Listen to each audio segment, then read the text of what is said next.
Welcome back, America. I'm Hugh Hewitt, live in Studio West. So pleased to welcome back to the Hugh Hewitt Show, Admiral William McRaven, retired United States Navy, former head of course, Special Operations. Good morning, Admiral. Welcome back and congratulations. The Wisdom of the Bullfrog, another bestseller. Thanks very much, Hugh. Appreciate it. Good to be with you. It is great to be with you. I want to begin with the conversation I had with my wife last night as we were talking about the wisdom of the bullfrog. We want to know if Georgianne went to Paris after you called her. The Run to the Sound of the Guns chapter, I paused and I said, military spouses are the most resilient people in the world. Would you tell that story and then tell us, did she go? My guess was not. Fetching Mrs. Hewitt thought maybe she did, and I hope she bought a scarf. But you tell us that that's not in the book. Yeah, no, she didn't end up going, Hugh. That was for your readers, we had a kind of a horrible civilian casualty incident when I was in Afghanistan. I had been preparing I was going to get a little leave. I was going to go from Afghanistan and meet my wife in Paris, but I had to call her at the last minute and say, hey, honey, I can't leave now. This is when the troops need me. This is when I've got to show up. I've got to step up in front of the general who was in charge of me and be accountable for, the mistakes we had and try to fix the problem.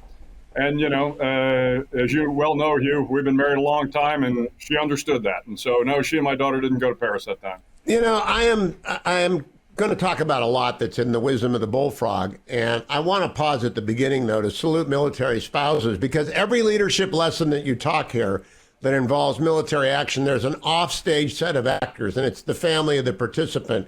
Whether they know what's going on or not, like in your case, you're able to explain to your wife why you were not going to Paris, though I'm sure she understood. I just don't think people grasp what they deal with over a law. 37 years for you? 37 years of moving and not doing Well, we've been married now. Yeah, well, we've been married for almost 45 years. This May, it'll be 45 years. But yeah, through 37 years of my time in the service, she was with me the whole time. Well, and I just think this book pays tribute to them. Now let's go to the Wisdom of the Bullfrog. First, let's talk about the title. I've been around enough people in the military. I should know a lot of stuff that you reveal in here. I didn't know about the title Bullfrog. I didn't know where it came from. Why don't you explain to people what that signifies? Yeah, so the title Bullfrog is given to the Navy SEAL who is the longest serving on active duty. So in 2011, I became the Bullfrog, and I held the position for 3 years until I retired, then you transferred on. But remember, as Navy SEALs, we are first and foremost Navy frogmen. So from our World War II roots. So when you are the kind of oldest or most senior frogman, you are the Bullfrog. Now, there's a little tongue-in-cheek there because part of it, you get this trophy, Hugh, that has this god-awful looking toad on the top of it. And I think part of the reason this is to say, hey, look, you may be the longest serving guy, but don't make too much of it. Don't take this too seriously. It's a great title. I'm appreciative of it. But when you see all the hard work that the troops are doing, you realize, it's a nice thing to have, but the troops' respect is more important than anything. You know what I also got out of this, Admiral, is that you learn how to communicate after 37 years in the military and leadership at the University of Texas system by direct, succinct takeaways.